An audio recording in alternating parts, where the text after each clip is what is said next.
వరంగల్ విశ్వకర్మ స్వర్ణకార సంఘం వసతి భవనంలో సిరికొండ మధుసూదనాచారి జన్మదినోత్సవ వేడుకలు ఘనంగా జరిగాయి. వివరాల్లోకి వెళ్తే, తెలంగాణ రాష్ట్ర అసెంబ్లీ తొలి స్పీకర్, ప్రస్తుత ఎమ్మెల్సీ, శాసనమండలి ప్రతిపక్ష నేత సిరికొండ మధుసూదనాచారి జన్మదిన వేడుకలు సోమవారం వరంగల్ విశ్వకర్మ స్వర్ణకార వసతి భవనం ట్రస్ట్ బోర్డు ఆధ్వర్యంలో శ్రీ రామోజు జయసాగర్ అధ్యక్షతన జన్మదినోత్సవ వేడుకలు సందర్భంగా సంఘ నాయకులు పలువురు సిరికొండ మధుసూదనాచారి సేవలను కొనియాడుతూ వసతి భవన నిర్మాణమునకు సహకరించారని హాజరైన ప్రముఖులు తెలిపారు.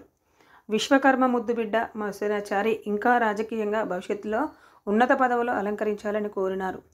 వారి జన్మదినోత్సవ వేడుకలలో స్వర్ణకార వసతి భవన ట్రస్ట్ బోర్డు ప్రధాన కార్యదర్శి కత్రోజు యాదగిరి, కోశాధికారి శ్రీ రామోజు రవీందర్, ఉపాధ్యక్షులు శ్రీపాద సత్యనారాయణ, తంగళ్లపల్లి జయసేనాచారి, వరంగల్ పట్టణ స్వర్ణకార సంఘం ప్రధాన కార్యదర్శి కట్ట రాజేందర్, హన్మకొండ జిల్లా స్వర్ణకార సంఘం అధ్యక్షులు పానుకండి శ్రీధర్, తెలంగాణ విశ్వబ్రాహ్మణ సంఘం వ్యవస్థాపక అధ్యక్షులు, ఉమ్మడి వరంగల్ జిల్లా విశ్వబ్రాహ్మణ అఫీషియల్స్ అండ్ ప్రొఫెషనల్స్ అభ్యుదయ సంఘం కార్యదర్శి కోరోజు దేవేందర్లు పాల్గొని సిరికొండ మధుసూదనాచారి గారికి హృదయపూర్వకంగా పుట్టినరోజు శుభాకాంక్షలు తెలిపారు.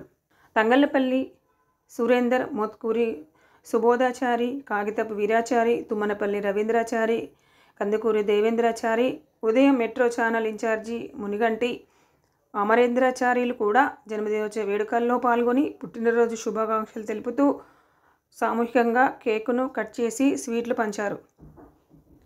సిరికొండ మధుసూదనాచారి జన్మదినోత్సవ వేడుకలు విజయవంతం చేసిన ప్రతి ఒక్కరికి స్వర్ణకార వసతి భవన ట్రస్ట్ బోర్డు ప్రధాన కార్యదర్శి యాదగిరి ధన్యవాదాలు తెలియజేశారు.